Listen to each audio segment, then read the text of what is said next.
Hello मेरे dear student. तो कैसे हैं आप सब? उम्मीद है मस्त और स्वस्थ होंगे। और जो भी क्लास 10th के लिए त्रिकोणमिति का परिचय चैप्टर था हमारा 8 लेसन, उसमें का फर्स्ट एक्सरसाइज जो है वो कंप्लीट हो चुका है। 8.1 कंप्लीट हो चुका है और आप लोग उसे अच्छी तरीके से देखे होंगे। और एक एक क्वेश्चन को देखिए, मेरे एक बार पढ़ा देने से कुछ नहीं होता है, उसको आप एक बार समझ लीजिए उसको, और समझने के बाद कम से कम उसको आप अपनी कॉपी में 4 बार 5 बार 6 बार जितनी बार संभव हो सके उतनी बार उसको कीजिए, क्योंकि जितनी बार आप प्रैक्टिस करेंगे, उसके जितना अभ्यास अधिक होगा, उतना ही आपका कॉन्फिडेंस उस क्वेश्चन के प्रति अधिक होता जाएगा। और यही कॉन्फिडेंस होना चाहिए, क्योंकि कॉन्फिडेंस जब तक नहीं रहेगा तब तक आप किसी क्वेश्चन को हल नहीं कर पाएंगे। और कॉन्फिडेंस तभी आता है जब आप ज्यादा से ज्यादा प्रैक्टिस करते हैं। तो इसलिए आप मेहनत कीजिए, और अगर आप मेहनत सही दिशा में और सही तरीके से और सही समय से अगर कर रहे हैं तो आपका अच्छा नंबर आना बिल्कुल ही जायज है, कि बिल्कुल आएगा आपका अच्छा नंबर, और आप एक दिन सफल जरूर होंगे। तो इसलिए आप सही दिशा में तैयारी कीजिए और अच्छे तरीके से तैयारी कीजिए। चलिए, अब हम यहाँ पे जो अगला हमारा 8.2 चैप्टर है वो काफी इंटरेस्टिंग होने वाला है, और इम्पोर्टेंट तो मतलब पूछिए मत कि कितना इंपॉर्टेंट होने वाला है। इसलिए इंपॉर्टेंट होने वाला है कि अभी तक मतलब त्रिकोणमिति का नाम जहां भी आता है तो ये जरूर कहा जाता है कि सबसे पहले कि 0 अंश का मान क्या होता है, 30 अंश का मान क्या होता है, 60 अंश का मान क्या होता है, ये सब मान क्या होते हैं। इन्हीं सबों को हम आज बताने वाले हैं कि ये मान आते कैसे हैं और होता कितना है। अभी तक आप लोगों ने रट के इसको याद किया होगा, लेकिन अब रटना बिल्कुल नहीं है, बिल्कुल अब समझ करके और इसको आप बता सकते हैं कि किस त्रिकोणमितीय अनुपात का क्या मान होने वाला है। तो हम करेंगे क्या, पहले इसके मानों को लिख देते हैं और फिर यहाँ पे हम इसको प्रूव करेंगे कि कैसे क्या मान आ रहा है।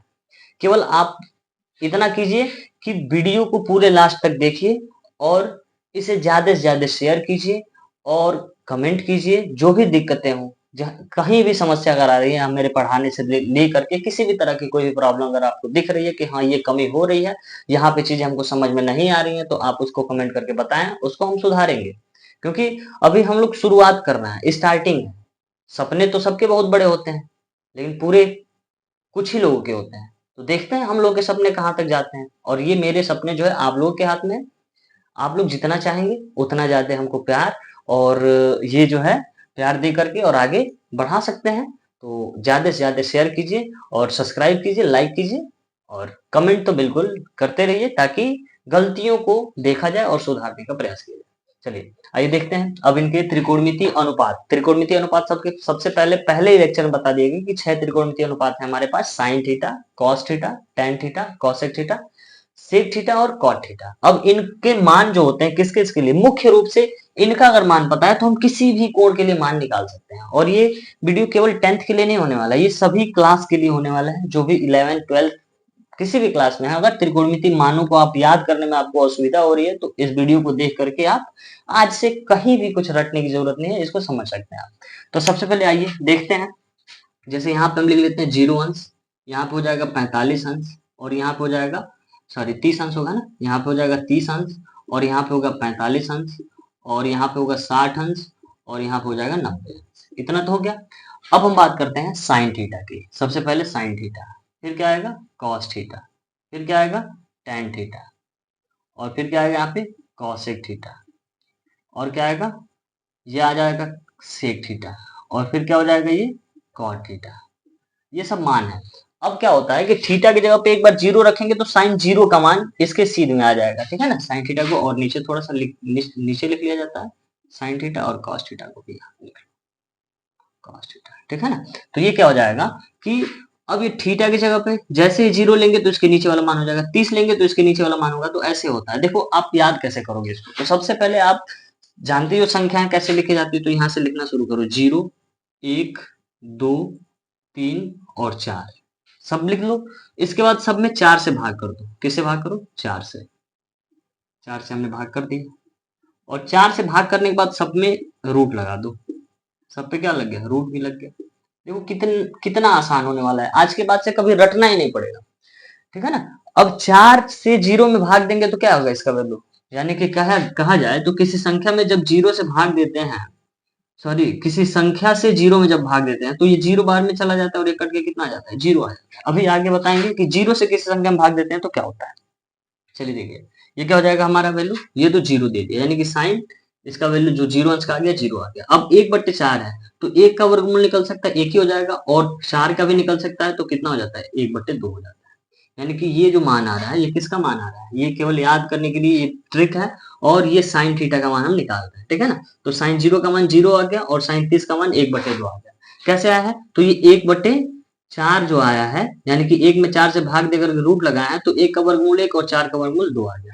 अब यहाँ से कट सकता है, कटेगा तो कितना हो जाएगा 1 एकम 1 और 2 दूना 4, 2 एकम 2 हो जाएगा और 2 दूना 4 हो जाएगा। तो यहाँ से जब वर्गमूल निकालेंगे तो 1 तो बाहर निकल जाएगा, लेकिन 2 निकल पाएगा क्या, नहीं निकलेगा, तो ये रूट में 2 ऐसे ही रह जाएगा।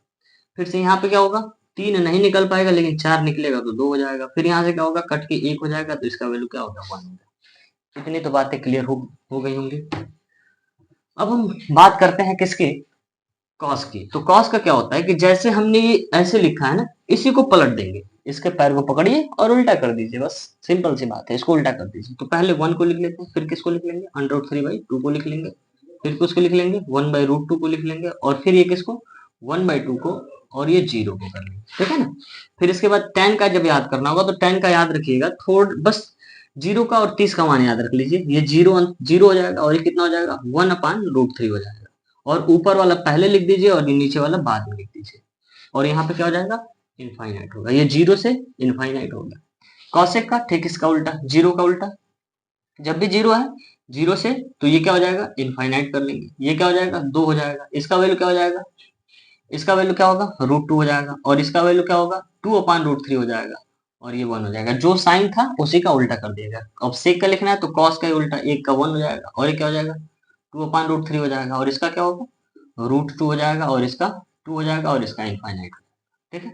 अब यहाँ पे देखते हैं tan 0 का, तो tan 0 का 0 है तो ये इनफाइनाइट हो जाएगा, और ये क्या हो जाएगा √3 हो जाएगा, और इसका क्या होगा 1 का 1 ही रहेगा, ये हो जाएगा 1/√3, और ये इनफाइनाइट था तो ये क्या हो जाएगा 0 हो जाएगा। सबका वैल्यू अब दिख रहा होगा कि किसका क्या वैल्यू है, ठीक है ना। तो यहाँ पे हम इसको दिखा लेते हैं ऐसे, ये 2 है, 1/2 है, ये 1/2 है, ठीक है ना।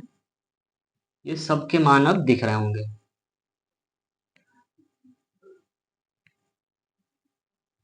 सबके मान अब ये दिख रहे हैं। अब इसको याद करने का तरीका क्या है, कैसे आप इसको जैसे बताएंगे कैसे, देखिए क्या है, 0 की जगह पे जब हम 30, ये थीटा दिया गया ना, तो थीटा की जगह पे जब 30 कहेंगे तो साइन के सीध में क्या होगा, 30 का वैल्यू 1/2 है तो 1/2 हो जाएगा। अब फिर से क्या होगा, 45 का जब कहा जाएगा साइन 45, तो थीटा की जगह पे 45 रखेंगे, और इसके 45 के सीध में जो वैल्यू होगा वही हो जाएगा। इसी तरह से अगर हमको tan 60 का वैल्यू बताना है तो थीटा की जगह पे 60 रखेंगे, और देखेंगे tan इधर से और 60 इधर से, कहाँ वैल्यू आ रहा है √3, तो यही इसका वैल्यू हो जाएगा। अब हम करेंगे क्या, अभी तक तो हम टेबल बना दिए, कैसे याद रख सकते हैं ये भी बता दिया गया, इतना ही केवल आपके जीने का। अब हम एक थोड़ा सा अलग से प्रयास करते हैं इसको प्रूफ करने का, कि क्यों साइन 0 का मान 0 ही क्यों होता है, साइन 30 का मान 1/2 ही क्यों होता है, साइन 45 का मान 1/√2 ही क्यों होता है, साइन 60 का जो मान है √3/2 ही क्यों होता है। ये सारा वैल्यू हम प्रूफ करने जा रहे हैं, ठीक है ना। इसको बहुत ही बारीकी से और बहुत ही अच्छे से अगर आप समझेंगे तो कोई दिक्कत नहीं होगी, सारी चीजें हम समझ सकते हैं। तो सबसे पहले हम लेके चलते हैं 0 अंश को, फिर 30 को, 45 को, 90 को, फिर बताया जाएगा ऐसे। तो चलिए 0 को लेकर के चलते हैं। पहले तो इसको एक बार नोट कर लीजिए आप लोग, देखिए क्या आता है।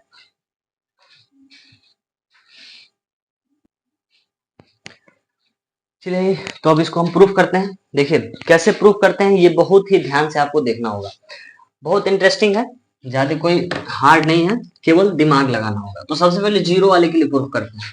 मान लीजिए एक हम त्रिभुज ऐसे बना लेते हैं, त्रिभुज एक बना लिए, और ये कोण हम जो लेते हैं यही तो थीटा कोण लेते हैं ना। अब ये मान लीजिए ए हो गया, ये बी हो गया, और ये सी हो गया, ठीक है।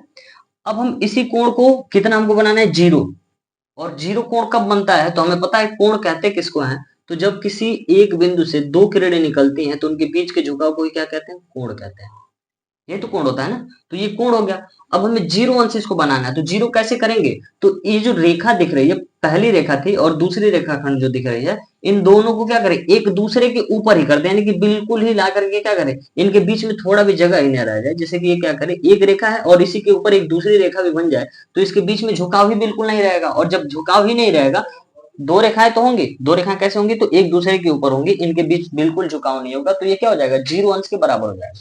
तो ठीक वैसे ही हम इसको क्या करेंगे, इसी थीटा को हम जीरो के अंश के बराबर करेंगे, ठीक है ना। तो जीरो अंश के बराबर करेंगे तो देखिए क्या होगा, जैसे जैसे इसको कम करते जाएंगे तो होगा क्या, इसकी हाइट जो होती जाएगी वो कम होती जाएगी। ये क्या हो गया, ये थीटा हो गया, यानी कि ये थीटा हो गया, और थीटा जो है वो जीरो के तरफ जा रहा है, किधर जा रहा है, जीरो अंश के तरफ जा रहा है। अब ये क्या हो गया, अभी इसको और कम कर दें तो ये क्या हो जाएगा, इसका हाइट और कम हो गया। अब इसको और कम कर दें तो बिल्कुल, यानी कि ये ए था, ये बी था और ये सी था, ये भी ए है, ये बी है और ये क्या है, सी है। तो अब ये क्या करेंगे, तो ये बिल्कुल जब कम कर देंगे तो अभी हम बता रहे थे कि एक लाइन दूसरे के ऊपर आ जाएगी बिल्कुल, यानी कि ए बी और बिंदु सी भी इसी बिंदु के ऊपर आ गया। यानी कि हम ये कह सकते हैं कि इसमें वैल्यू किसका जीरो हो गया, बीसी जो है घटता घटता घटता घटता घटता किसके बराबर आ गया, बीसी जो हो गया वो जीरो के बराबर आ गया। एक टाइम आया कि बीसी किसके बराबर हो गया, जीरो के बराबर हो गया। और ए बी किसके बराबर हो गया, ए बी और ए सी दोनों बराबर हो गए, यानी कि हम कह सकते हैं कि ए बी बराबर हो गया किसके, ए सी के बिल्कुल बराबर हो गया, ठीक है ना। तो अब इसी तरीके से हम क्या करेंगे, सारा मान लिखेंगे। तो होता क्या है, सबसे पहले थीटा हम किसके बराबर मान लिए, जीरो के बराबर, और ये थीटा के लिए 6 त्रिकोणमितीय अनुपात होते हैं, तो अब थीटा की जब हम रखेंगे जीरो अंश, और जीरो अंश यही है, यही जीरो अंश मान के चलेंगे, तो यहाँ पे क्या होगा, ये जो वैल्यू है तो साइन जीरो सबसे पहले लिखा जाता है, साइन जीरो, और साइन जीरो बराबर, यानी कि कोण तो ये है तो इसके सामने वाला लंब होगा, ये आधार होगा, ये कोण होगा, पिछले एक्सरसाइज में हम बताए हैं। तो क्या हो जाएगा, साइन जीरो का यानी कि लंब बटे कोण, और लंब है क्या इसमें, लंब क्या है, बीसी, और कोण क्या है, एसी। बीसी का वैल्यू तो किसके बराबर हो गया है, ये घटते घटते घटते जीरो हो गया, तो ये क्या हो जाएगा, जीरो बट्टे में एसी, और जीरो में किसी संख्या से जब भाग देते तो इसका वैल्यू क्या आता है, जीरो। तो यानी कि साइन जीरो अंश का मान क्या आ गया, जीरो। दिख रहा है कि नहीं दिख रहा है। इसी तरह से कॉस जीरो का हमको दिखाना होगा, तो कॉस जीरो का क्या दिखाएंगे, तो कॉस जीरो बराबर क्या होता है, तो यहां से होता है आधार बट्टे में कोण, ये आधार बट्टे में कोण होता है।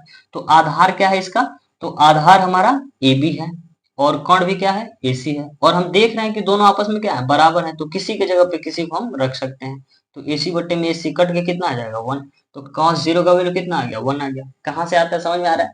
इसी तरह से अब tan जीरो की बात करेंगे, तो tan जीरो अंश बराबर क्या होता है, तो ये क्या हो जाएगा, ये होता है लंब बट्टे में आधार, लाल बट्टे कक्का, यानी कि लंब बट्टे में आधार। अब लंब कितना है, तो बीसी है, लंब कितना है, बीसी, और आधार कितना है, तो ए बी है। तो अब बीसी का वैल्यू कितना है, जीरो, और बट्टे में ए बी, तो ये कितना हो जाएगा, जीरो अंश।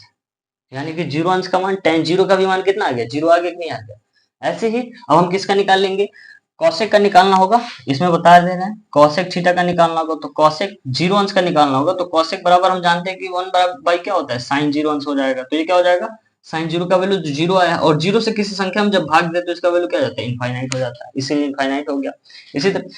इसी तरह से सेक का निकालना हो, तो सेक जीरो अंश बराबर क्या हो जाएगा, सेक जीरो अंश जब निकालेंगे तो कितना हो जाएगा, ये भी वन अपान कॉस जीरो हो जाएगा, और कॉस जीरो का वैल्यू कितना, कॉस जीरो का वैल्यू हम देख रहे हैं कि वन आया हुआ है, यानी कि वन अपान वन, यानी कि ये वैल्यू कितना आ जाएगा, ये भी वन आ जाएगा। इसी तरह से कॉट जीरो का वैल्यू निकालना होगा, तो कॉट जीरो अंश बराबर क्या होगा, वन अपान tan जीरो अंश, जीरो अंश होगा। और ये tan जीरो का वैल्यू कितना है, tan जीरो का वैल्यू जीरो है, यानी कि जीरो, और जीरो से किसी संख्या में जब भाग देते तो इसका वैल्यू क्या आ जाता है, इनफाइनाइट आ जाता है।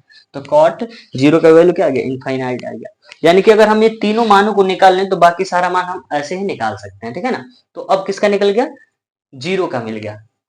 चलिए अब इसी तरह से हम 90 का भी निकाल देते हैं, उसके बाद 45, फिर 30 और 60 का निकाल देंगे, ठीक है ना। तो इसको आप देख लीजिए और कॉपी में अच्छे तरीके से नोट कर लीजिए कि साइन जीरो का मान जीरो ही क्यों आता है, साइन कॉस जीरो का मान वन क्यों आता है, tan जीरो का मान जीरो, और कॉसेक का infinite, cos zero sec zero का वन, और कॉट जीरो का इनफाइनाइट कैसे होता है। तो यही टोटल रूल है। करते क्या है, तो इस थीटा कोण को इतना कम कर दिया जाता है कि ये जीरो के बिल्कुल इक्वल हो जाता है, ठीक है ना। तो इतना नोट कीजिए, फिर हम बताते हैं 90 का और 30 का।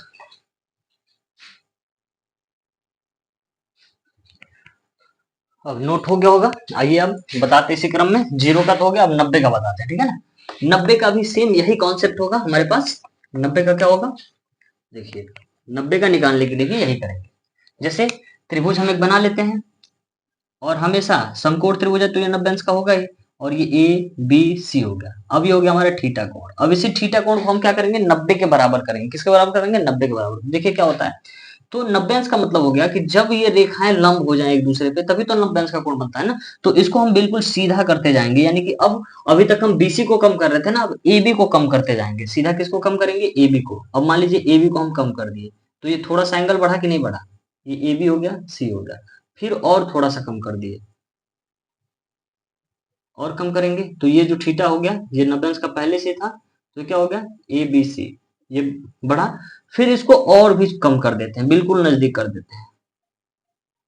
और बिल्कुल नजदीक करेंगे तो क्या होगा, देखिए धीरे धीरे ये 90 के करीब जाता जा रहा है, यानी कि थीटा जो हो गया किसके टेंड कर रहा है, 90 के करीब जा रहा है, ठीक है ना। तो एक टाइम आएगा कि ये लाइन जो होगी, यानी कि जो एसी लाइन होगी वो किस पे आ गई, एसी जो लाइन है वो किस पे आ गई, ये अभी ये सी था, ये सी था, ये बी है, और ये क्या है, ये बी है, और ये ए है। और एक टाइम ऐसा आएगा कि ये ए जो है यहाँ पे बिल्कुल आ गया, ए और बी दोनों यहाँ पे हो गए, और ये सी यहीं पर आ गया, ठीक है ना। यानी कि हम ये कह सकते हैं कि ए सी और बी सी दोनों एक आपस में इक्वल हो गए, और ए बी जो था वो क्या हो गया, बिल्कुल जीरो के करीब हो गया। तो हम यहाँ पे क्या देख रहे हैं कि ए बी क्या हो गया, नगण्य, यानी कि खत्म हो गया, ए बी को कम करते गए, कम करते गए, और ये कोण 90 की तरफ अग्रसर होता गया। थीटा कहाँ पे चला गया, 90 अंश के बराबर हो गया।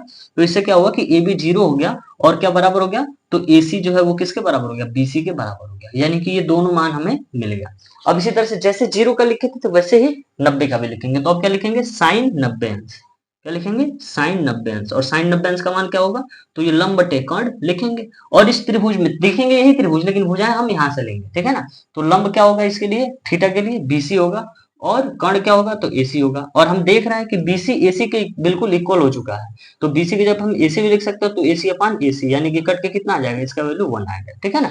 इसी तरह से अब cos 90 का देखा जाए तो cos 90 का वैल्यू क्या होगा, आधार बटे कर्ण। अभी तक तो सारी चीजें आप समझ ही गए होंगे, जैसे पिछला था वैसे ये भी है। अब 90 अंश cos 90 का लिखना है तो आधार बटे कर्ण, तो आधार इसके लिए क्या होगा, AB होगा, और कर्ण क्या होगा, AC होगा। तो अब AB का वैल्यू जीरो और बटे में AC, यानी कि भाग देंगे तो क्या आ जाएगा, जीरो आ जाएगा। इसी तरह से tan का भी लिख लिया जाए, tan 90 का वैल्यू, तो tan 90 का वैल्यू क्या होगा, ये क्या होता है, लंब बटे में आधार, लंब क्या है इसमें, BC है, और आधार क्या है, AB है। ये पता है, ये AB क्या हो चुका है, जीरो के बराबर हो चुका है, तो ये क्या हो जाएगा, BC बटे में जीरो, और जीरो से किसी संख्या में जब भाग देंगे तो इसका वैल्यू क्या हो जाता है, इनफाइनाइट हो जाता है। देखिए जैसे क्यों होता है ये जीरो इनफाइनाइट क्यों होता है, तो देखिए जब जीरो से 5 में मान लीजिए भाग देना है, तो जीरो का पाना ऐसा पढ़िए कि 5 आ जाए, कभी आ सकता है। तो जीरो का पाना 5 बार भी पढ़ेंगे, यानी कि जीरो का पाना जब 5 बार पढ़ने का मतलब हो गया कि जीरो का 5 में गुणा, तो जीरो ही आएगा। 5 बार में क्या, फिर 5 बार में ले जाइए, फिर जीरो आएगा, फिर 5 बार में ले जाइए, फिर क्या आएगा, जीरो आएगा, यानी कि 5 आता रहेगा और ये भी आता रहेगा। तो इसका वैल्यू क्या हो जाता है, इसीलिए जीरो से जब भी किसी संख्या में भाग देते हैं तो क्या आता है, इनफाइनाइट आ जाता है, तो यही हो जाएगा। और इसी तरह से सेम हम क्या करेंगे, 90 का जब आ गया तो साइन का मिल गया, तो 90 जो होता है साइन 90 का उल्टा कॉसेक 90 का वैल्यू हो जाएगा 1, और फिर यहाँ पे कॉस 90 का वैल्यू जीरो आ गया, और इसी का ठीक उल्टा जो हो जाएगा वो हो जाएगा किसका, सेक का। और tan 90 का जो मिल गया उसी का उल्टा क्या हो जाएगा, कॉट का हो जाएगा। तो इतनी चीजें तो समझ में आ गई होंगी, तो इसको आप अच्छे तरीके से समझ लीजिए और नोट कर लीजिए। बाकी तीनों आपका होमवर्क रहेगा, आप होमवर्क में इसको लिखेंगे, बाकी जो 3 बच रहे हैं इसके त्रिकोणमितीय अनुपात, चलिए नोट कर लीजिए इसको। चलिए नोट हो गया होगा। अब चलते हैं हम 45 की तरफ। अब देखते हैं अपने कोण 45 का मान, यानी कि 45 का मान जो होता है इतना ही क्यों होता है, चलिए देखते हैं। अब tan 45 का मान, अब देखिए सबसे पहले हम एक त्रिभुज बनाते हैं, समकोण त्रिभुज।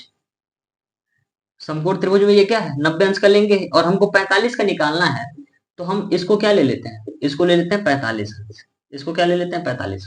अगर इसको हम 45 लेते हैं तो ये कोण क्या होगा, आप बता सकते हैं। तो हमको पता है कि किसी भी त्रिभुज में तीनों कोणों का योग जो होता है, कोण ए प्लस कोण बी प्लस कोण सी जो होता है वो किसके बराबर होता है, 180 अंश के बराबर ही होता है। और यहाँ पे हमको बी का और ए का मान पता है, यानी कि हम ये कह सकते हैं 45 अंश और ये प्लस 90 अंश, और प्लस एंगल सी निकालना है तो 180, और दोनों को जोड़ेंगे कितना हो जाएगा, 45 और 90 5, और 9 4 ये 13 हो जाएगा। यानी कि कह सकते हैं 135 प्लस एंगल सी बराबर 180। ये केवल आपको समझाने के लिए। तो एंगल सी बराबर कितना मिल जाएगा, 180 और माइनस 135, तो कितना मिल जाएगा, ये भी एंगल सी बराबर भी 45 आ गया। यानी कि कह सकते हैं कि अगर एक को कोण 45 है तो दूसरा कोण भी कितना होगा, 45 ही होगा। समझ में आया कि नहीं आया, केवल यही आपको समझाना था, ठीक है। इसको आप अच्छे तरीके से समझ गए होंगे। यानी कि किसी भी त्रिभुज में अगर त्रिभुज देखा जाए तो त्रिभुज में क्या होगा कि अगर एक कोण 45 का ले लिया और एक कोण 90 अंश का ऑलरेडी है, तो दूसरा कोण भी क्या हो जाएगा, अपने आप 45 का होगा ही होगा, क्योंकि इसके सभी कोणों का योग 180 अंश के बराबर होता है। तो चलिए अब इसके लिए 45 ले लेते हैं। तो हमको पता है कि किसी त्रिभुज में चूंकि कोण ए बराबर हो गया किसके, यहाँ पे हम देखेंगे कोण ए बराबर हो गया किसके, कोण सी के, और बराबर भुजाओं के, बराबर कोणों की सम्मुख भुजाएं क्या होती हैं, बराबर होती हैं, बराबर होती है ना। तो बराबर होंगे तो क्या हो जाएगा, यहां से हम ये कह सकते हैं, यानी कि ये क्या लेंगे, ए बी बराबर हो जाएगा किसके, बी सी के, और इसको हम मान लेते हैं ए, ये क्या हो गया ए, और ये भी क्या हो गया ए हो गया, दोनों बराबर होंगे ना।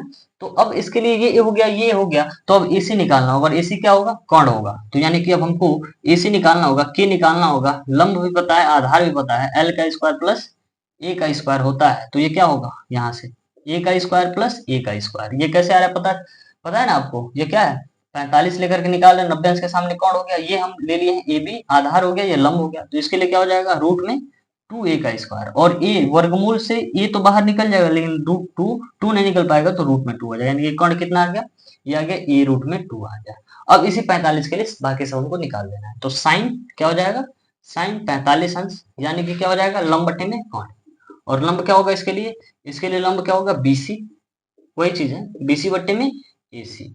अब बीसी का वैल्यू हमको सबको पता है, बीसी का वैल्यू कितना है, ए है, और एसी का वैल्यू ए रूट में 2 है, तो क्या होगा ए से कैंसिल, यानी कि साइन 45 का जो मान आ गया अब हमारे पास, ये कितना आ गया 1/√2, देखिए तो आया है कि नहीं आया, साइन 45 का मान जो है वो कितना है 1/√2 है। फिर इसी तरह से कॉस 45 का मान निकाल लेते हैं, तो कॉस 45 बराबर क्या होगा, आधार बट्टे में कौन हो जाएगा, आधार क्या है इसके लिए ए बी होगा, और कौन क्या होगा, ए सी होगा, ए बी का वैल्यू ए, और ए रूट में 2, ये ए से कट गया, आएगा कितना 1/√2, ठीक है ना। इसी तरह से tan 45 का मान निकाल लिया जाए, tan 45 का मान क्या होगा, तो ये होता है लंब बटे में आधार, और लंब क्या है इसके लिए बीसी होगा, और आधार क्या होगा ए बी होगा, तो बीसी का वैल्यू ए, और आधार के वैल्यू क्या ए, कट जाएगा, कितना आ जाएगा 1, इतना तो क्लियर हो गया। इसी तरह से जैसे तीनों का निकाले हैं, सेम ऐसे ही आप क्या करेंगे, इन तीनों का भी मान निकालेंगे, इसी का जस्ट उल्टा करके, जैसे साइन 45 का मान 1/√2 है, तो कॉसेक 45 का मान √2 होगा, कॉस 45 का मान 1/√2 है, तो ये क्या हो जाएगा, ये भी √2 हो जाएगा, tan 45 का 1 है, तो cot 45 का क्या हो जाएगा, इसी का उल्टा 1 हो जाएगा, ठीक है ना। तो इसको आप लिख लेंगे, ठीक है ना। तो हम किसका किसका दिखा दिए, 0 का दिखा दिए, 45 का दिखा दिए, और 90 का दिखा दिए। अब क्या बच रहा है हमारे पास, 30 और 60 बच रहा है, तो इसको भी दिखाते हैं, पहले आप इसको समझ लीजिए और नोट कर लीजिए।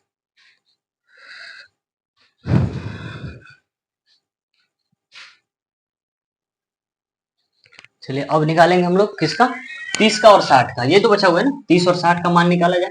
देखिए हैंड राइटिंग थोड़ी सी ठीक नहीं है, लेकिन आप लोग प्रयास कीजिए कि अपना हैंड राइटिंग खूब अच्छी तरीके से बनाइए, क्योंकि ये देखिए हैंड राइटिंग जरूरी क्यों है, एग्जाम में बहुत ही जरूरी, बहुत मायने रखता है हैंड राइटिंग। अगर आपकी हैंड राइटिंग अच्छी नहीं है तो समझ लीजिए कि नंबर आपको कोई भी एग्जामिनर कॉपी चेक कर रहा है तो फर्स्ट इंप्रेशन जो बनता है वो हैंड राइटिंग ही होती है। क्योंकि आपको एक बात हम बता दें कि अगर आपको ही कोई देखता है तो सबसे पहले क्या देखेगा, अगर आपको कोई जज करे तो सबसे पहले आपकी शक्ल ही देखता है, तो शक्ल देख के आपको जज करेगा, अक्ल नहीं देखेगा। तो सबसे पहले देखी क्या जाती है आपकी शक्ल, और शक्ल देख के वो अनुमान लगाता है कि आप कितना होशियार हैं या कैसे हैं। तो अक्ल तो बाद में पड़ेगा ना, पहले आपके पास जाएगा, आपसे बात करेगा, तब अक्ल देखेगा, लेकिन सबसे पहले क्या होगा, आपकी शक्ल उसे दिखाई देगी। तो इसी तरह से ठीक ये चीज भी है, हैंड राइटिंग बहुत ही जरूरी होता है, अच्छा नंबर लाने के लिए हैंड राइटिंग बहुत जरूरी है, क्योंकि जब आप लिख देते हैं एक बार तो एग्जामिनर सबसे पहले आपके हैंड राइटिंग को देखेगा, तब आपके योग्यता का अनुमान लगा लेता है। हालांकि ऐसा होना नहीं चाहिए, वो योग्यता का अनुमान लगाता है, फिर उसके मैटर को जब पढ़ेगा तब तो वो जानेगा ना, हाँ इस लड़के की हैंड राइटिंग ही खराब है, पढ़ने में ठीक है ना। लेकिन आप पहला इंप्रेशन अच्छा बनाइए, यानी कि हैंड राइटिंग को ही अच्छा बना लीजिए कि वो आपके शक्ल को देख के प्रभावित हो जाए कि हाँ ये पढ़ने वाला लड़का है, ठीक है ना। तो इसी क्रम में अब आते हैं हम अपने इस जो 30 और 60 का बचा हुआ है इसका निकालेंगे। तो सबसे पहले हम लेंगे क्या, एक त्रिभुज ले लेंगे, और इस त्रिभुज को हम कैसा त्रिभुज लेंगे, तो समबाहु त्रिभुज लेंगे। कैसा त्रिभुज लेंगे, समबाहु त्रिभुज। और आप समबाहु त्रिभुज बहुत ही अच्छे तरीके से जानते हैं कि समबाहु त्रिभुज कहते किसको है। समबाहु त्रिभुज एक ऐसा त्रिभुज होता है जिसकी तीनों भुजाएं आपस में क्या होती है, बराबर होती है। तो हम ले लेते हैं कि ए बी बराबर है किसके, बीसी के, और बराबर है किसके, सी ए के, ठीक है ना। और ये होगा 2a के बराबर है, यानी कि तीनों भुजाएं किसके बराबर होंगी, 2a के बराबर होंगी। ये भी 2a, ये भी 2a, और ये भी कितना हो जाएगा, ये भी 2a हो जाएगा। तीनों भुजाओं को 2a ले लिए, और यहाँ से हम डाल देते हैं क्या चीज, शीर्ष लंब। यहाँ से क्या डाल दिया गया, शीर्ष लंब डाल दिया गया। तो जब शीर्ष लंब डालेंगे तो ये 90 अंश का होगा, और इसको दो बराबर भागों में बांटेगा, यानी कि अगर ये पूरा 2 है तो ये कितना हो जाएगा, ये हो जाएगा a हो जाएगा, ठीक है ना। तो अब हम देख रहे हैं इसको हम d अगर कह दें तो ये क्या हो जाएगा, त्रिभुज एक हमारे पास मिलेगा, त्रिभुज ADC मिलेगा। क्या मिलेगा, ADC। और ADC कैसा मिलेगा, तो समकोण त्रिभुज मिलेगा। और समकोण त्रिभुज में हम देख रहे हैं कि इसका AD का भी वैल्यू पता है, AD बराबर क्या पता है हमको, AD बराबर पता है A, और AC बराबर पता है कितना, 2A पता है। तो अब हमें क्या पता होना चाहिए, केवल ये डीसी पता होने चाहिए।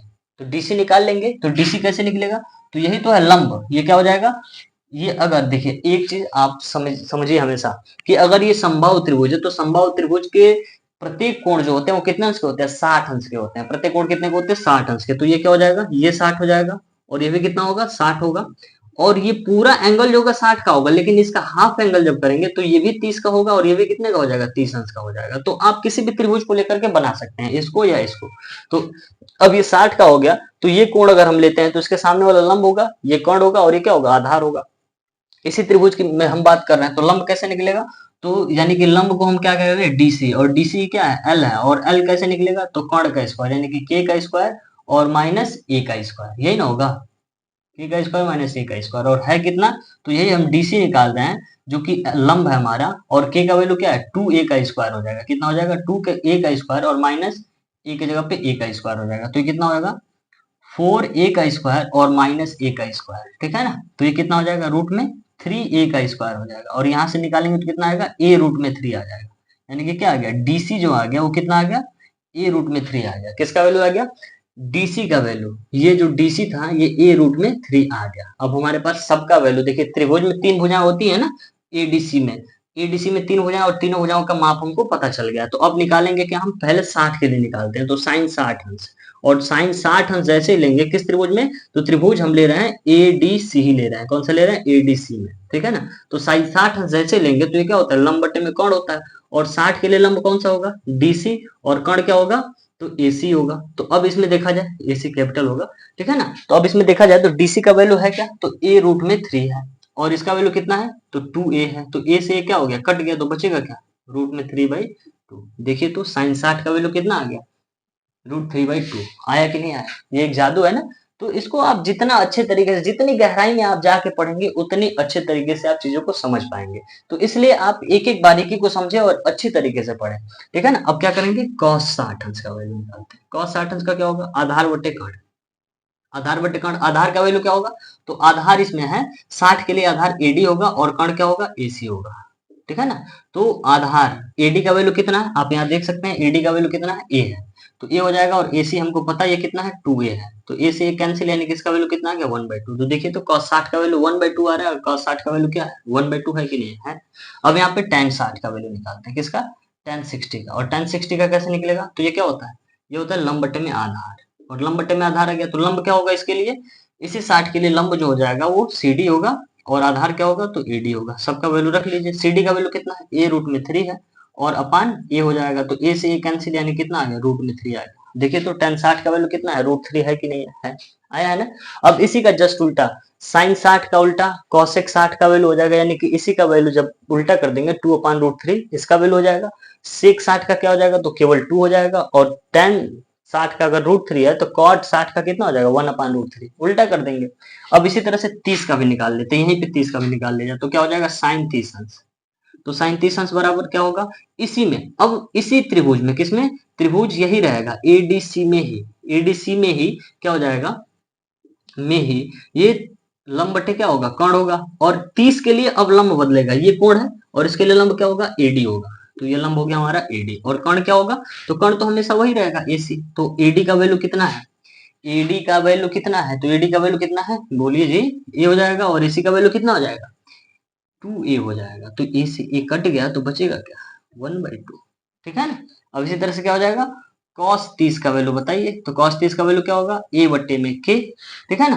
तो आधार कितना है, अब इसी के लिए आधार कितना हो जाएगा, तो CD होगा ना, आधार CD, और बट्टे में कर्ण कितना होगा, तो AC होगा। तो अब बताइए CD कितना है, तो a रूट में 3 है, कितना है, a रूट में 3 है, और अपान AC कितना है, तो 2a है, a से a कट गया तो कितना आएगा, रूट में 3/2 आ जाएगा।